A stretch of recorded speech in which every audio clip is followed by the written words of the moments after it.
Dark Souls 2 was a FromSoft game either beloved or hated for its unique approaches to things and how a Souls game could be played. But in my journey of exploring details of it and lore in all the Souls games, I've long realized how less understood it was in its impact, not only in gameplay, but to the lore going into Dark Souls 3 also. In fact, Dark Souls 2 is often well liked for its lore, so you would think a good aspect of it would make at least some headway going forward.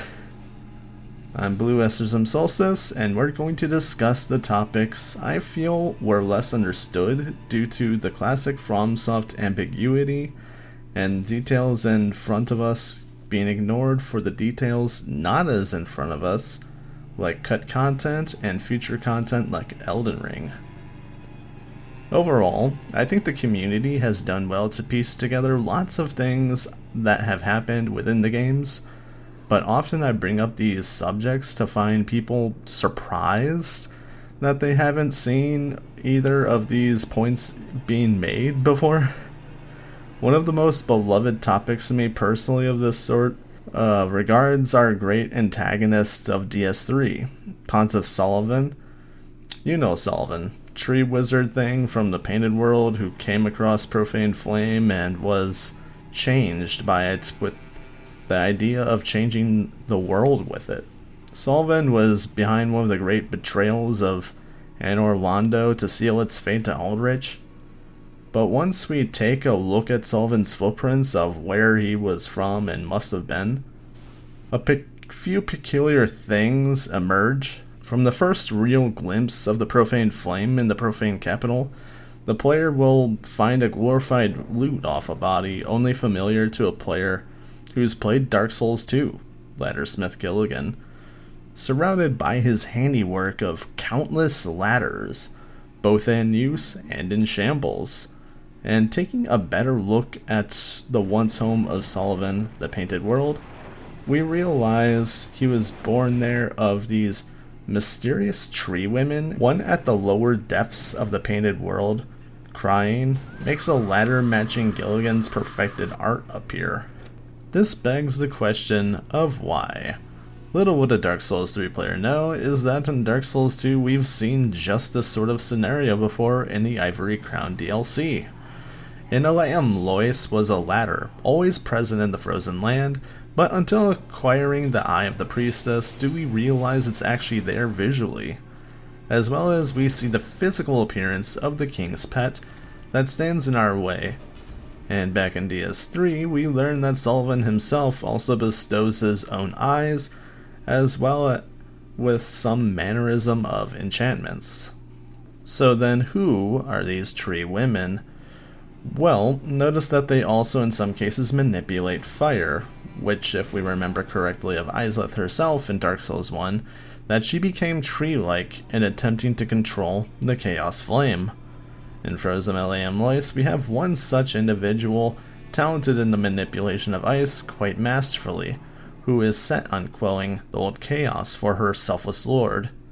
The Oracle, Alsana, a fragment of Manus, and therefore a child of Dark.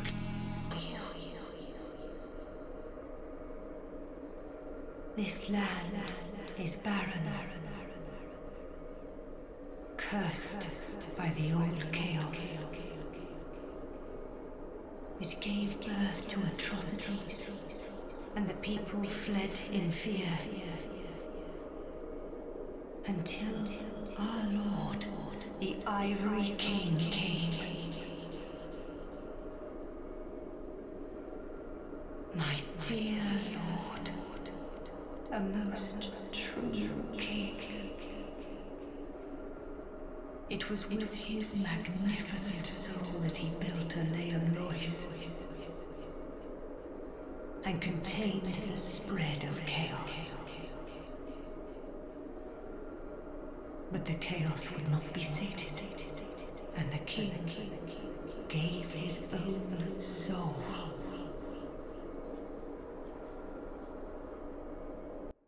Should we succeed in her quest, should chaos be quelled, she's now without a true home, and a fitting new resident of many Forlorn, to reside within the painted world, and should we look around more carefully, we'll even notice similar frost tendrils sprouting in place, much like Alsana used to keep us at bay. But Sulyvahn wasn't one of those who lost anything to belong in the painted world, really, and set out to seek his own ideas of a home, but he would do so with the aid of a once petty thief called Gilligan, who wanted to set his days behind him and embrace a different life. Unfortunately, Gilligan would be caught in what was likely the moment of change of Sulyvahn, and we would stumble upon the aftermath. An aftermath that would topple the very modern home of the gods of Anor Londo. But so far, that is as far as we know that his influence was indeed its greatest. Before we retire Chaos, though, let's remember what was made of it in Eleum Loyce briefly. It was suppressed, and ideally stopped and quelled. The signs of Chaos Flame and Demon Kind also notably are dwindled in the setting of Dark Souls 3. But there's more to this slippery slope than just its slow fading. Do you recall which type of book was before High Lord Wolnir? A tome of exceptionally dark pyromancy, for the Lord hiding in the abyss. But could that have anything to do with the unusually close proximity of the demon ruins to him? Well, the commonly overlooked detail is that the demon ruins below shares a similar architecture to the catacombs of Carthus, and the fact that the Carthus warriors are keeping pressing fire at the stretch towards the now home of demonkind could suggest that they are currently suppressing them. This can be further backed by the passive companionship between the demons and the Gru, but either are canonical against the Carthus people, and especially their skeletons. If you should pay attention, you'll see them kind of battling here and there.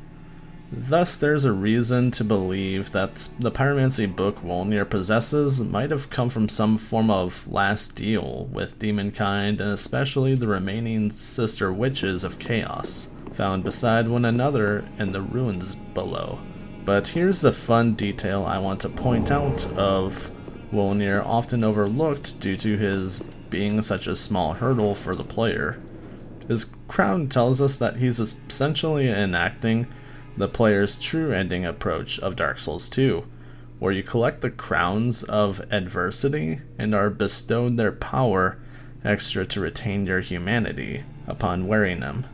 And so he was going to use this to outlast the abyss, to outlast everyone, but found that he also needed these bracelets to better suffice this ambitious goal. For now, let's address the elephant in the room of topics, Lothric Castle. Often the misconception is that the land is still Lordran, but the game quietly tells us in a number of ways that the land is in fact Lothric, as the dominant force and the transitory lens. Even our upgrade materials tells us the lands are indeed Lothric and not Lordran. So, the peculiar moment when the Firekeeper mentions of Lordran would be most mysterious of a topic of all if we've never played Dark Souls 1.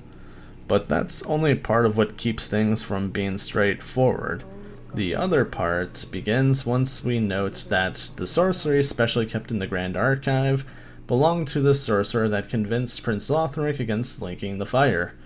And we can note that this sorcery is none other than Aldia's from Dark Souls 2, who doubted in linking the fire as another cause of illusions of deceit left by the Lord of Sunlight for man. In turn, it's possible that the statue on top of the Grand Archive in Lothric Castle is of Aldia. Quite possibly, Sulyvahn was found and recognized as a welcome asset to oppose those who helped to protect the future linking fire candidates. But whatever happened to Aldia? Much isn't clear on this matter, but it is likely that he had certainly been a possible help in producing what is currently recognized as the Soul of Cinder. On careful inspection, the Soul of Cinder uses a Lothric style armor design down to the insignia on the front of his set. But even more peculiar is the fact that he uses Aldia's own spell against us. Aldia himself experimented and even twisted souls and the forms of others in the past, so it isn't unlikely that he had a hand in this unusual step to reach lordship with the linking of the flame. To produce a glorified powerful soul amalgamation to stand in the way of a promising contender would be nothing less than something he would be willing to do. But just so might he also have had a hand in producing another armored monstrosity. In the Ring City DLC for Dark Souls 3, we run into one particularly interesting enemy, the Herald Knights, who are headless and bloated bodies of vines, and a spiritual human aura seeping out of the spot for a head. At a first glance, it probably seems uniquely to Dark Souls 3. However, in Dark Souls 2, we see something similar exists, specifically to the Scholar of the First Sin edition of the game. We see an unusually persistent invader without a traditional name called Forlorn, and acquiring their armor, we learn they were a twisted, experimented creation of Aldia, and a certain other type of inspection reveals that they are headless, sort of like a Dullahan with a wispy aura coming out from where their head should be. Of course, this subject is along the more speculative of the video, but it makes a great amount of sense why they would be made and sent to infiltrate the Ring City, which Aldia otherwise has little to no influence nor understandings of from his time beforehand as the last frontier and true nail in the coffin for the Lord of Sunlight and the reality for us to embrace. That is unfortunately all I have for you today. I'm aware of the other subjects that exist that could be gone over, like Pilgrims of the Dark, Yorm the Giant, Drang Sellswords, and more, but I wanted to touch up on some of the bigger overlooked subjects I felt were the least acknowledged that could have been noticed by the community. The subjects that affect the lore the most deeply that had gotten overlooked for all the written and translational stuff and stuff not physically displayed in game. By the time I personally was on the verge of uncovering much of these ideas, Elden Ring was coming out and hogging much of the spotlight for the lore community and those hoping to take a crack at the fresh, newer world of discovery, overshadowing the previous one. I figured it'd be a bit tedious if I released it again as separate topics of videos, so I wanted to condense them into this one. As always, thanks again for watching and have yourselves a fine dark soul. Goodbye.